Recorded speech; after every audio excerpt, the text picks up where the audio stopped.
আসসালামু আলাইকুম বন্ধুরা, সবাইকে শুভ দুপুরের শুভেচ্ছা। আজকে কিছু মাছ নিয়ে চলে আসলাম, পাবদা মাছ এবং শয়লা মাছ।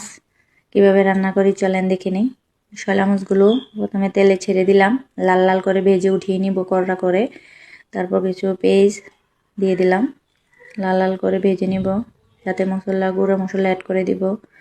সামান্য মশলাই দিব, ওগুলা ঝোল হবে না, শুকনা ভাজি হবে। নেড়ে চেড়ে মশলাগুলো হয়ে এলে মাছগুলো ঢেলে দিব।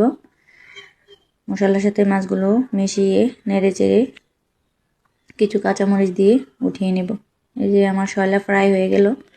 অন্য কড়াইতে কিছু পেঁয়াজ দিয়ে দিলাম তেলে, তারপর লাল লাল করে ভেজে মশলা দিয়ে দিব।